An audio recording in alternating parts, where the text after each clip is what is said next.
So frustrating because we're used to trying to figure it out with the mind. We're used to trying to figure it out with the mind, and this is unfathomable for the mind. The mind has no chance here. You see? So when the question comes like this, which now seems so easy and natural here, I remember there was a Hmm. time where the same reaction would come, but what is this I? Or even what is this I am? It's so frustrating. I just can't find it. I can't figure it out. I know this feeling. And at some level, it's good because the mind, this one should give up. You see? The one that is trying to figure it out should give up. And then it just becomes very simple looking. I know. You say, I know that there is an I who doesn't know who I am.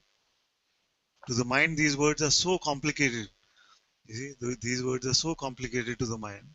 But very simply, we're just looking at you saying, I don't know who I am. But right at the beginning, there's an I, you see, that you know doesn't know who it is. So we know this I,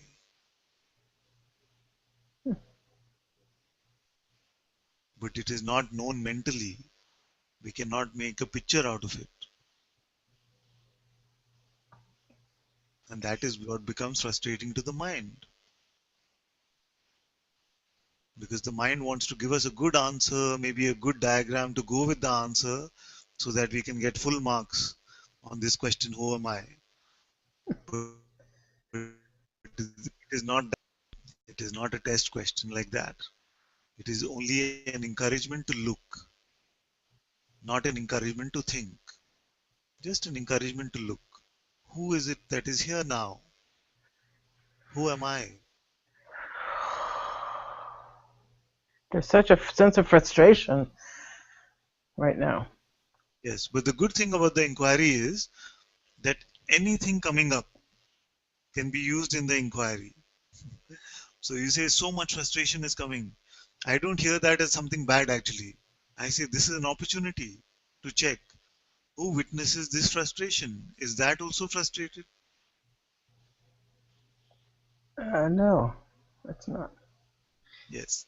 So are you that frustration or are you the witness of it primarily? Well,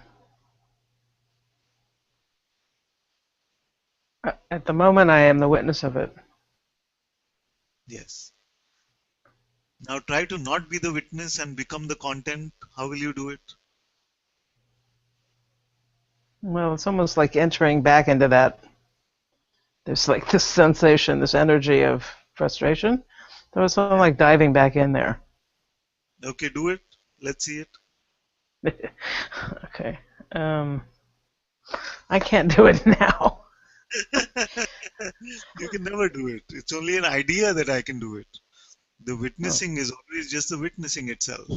It only seems like I went back into the personal, into the person, but no person has actually ever existed. Only our attention can go to this content, but that to which attention is reporting is not fixated with it, is not stuck in it, is not bound by it. It is only the thoughts which will tell you that now you are stuck in this stuff and you have the power to pretend by believing these thoughts. But in reality, you could never be stuck. Therefore, nowhere for you to go. You are here already as that awareness. There's distractions that come up, like memories, and suddenly, Yes, yes. instead of me So many, frustrated, there's some memories that pop up. yes, but we can use even that.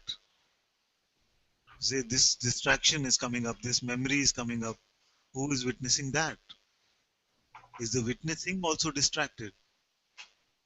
You see, so everything coming up. Actually, this world is dual purpose.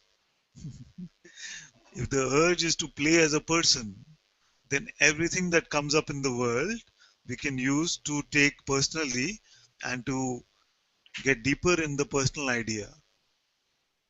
You see? But if the Mm-hmm. urge is to now discover who we are, then everything that is appearing in the world can be used to point back at the witnessing of it and to check who is it that sees this and to come to our true realization of the self. You see, so same world, same content can be there, but depending on the urge, it can be used differently. Well, the urge is to be free, for sure. It's already, it's beyond. I want to be happy, and I don't want to suffer anymore. I mean, I don't want to suffer anymore, and I want to be happy. But the stronger urge is, I want to be free. I want to, I want to know that I'm free. Put it that way.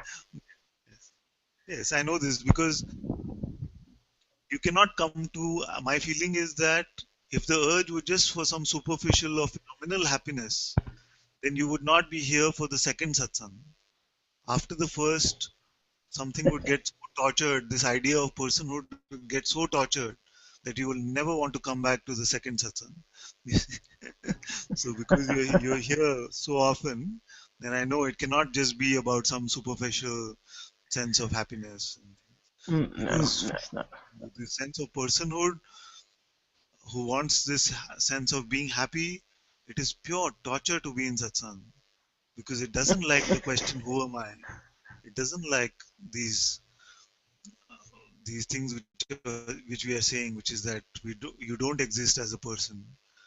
You are truly non-phenomenal, and all these appearances don't matter. They don't have meaning. You see, so it doesn't like the sense of personhood doesn't like this. So if you can come again for satsang, that means there must be a primal urge here for some freedom. You see, Hmm. Hmm. but this actually doesn't mean that if you're coming for a few satsangs, doesn't mean that you will come to the end of your conditioning. Although that is my blessing that all of you come to the end of your conditioning, but sometimes we cross something, like we might have a spiritual experience or an awakening experience or some spiritual experience, and something says, I want to take ownership of this. This was so good. I have discovered that I am God. You see? So it wants to use that as fresh conditioning. And then, after coming to these kind of experiences, we might get seemingly waylaid from the end of all conditioning because then we start adding new conditioning about ourselves, which is specialness, arrogance, pride, just spiritual ego, basically, which is the most common reason why people stop coming to satsang is because they believe that they have become special people now. I would say, I would go as far as to say that these seemingly leave satsang because of specialness than actually leave satsang because of true contentment and realization of the self. Well, It can also be that there comes a time where all of these words, which seem so blissful and nice, then start seeming boring and dull and same. You see, so the mind can also come with this kind of resistance and say, but he's just saying the same stuff. You see, so it comes with this kind of resistance also and says, okay, enough. I feel you've got enough now.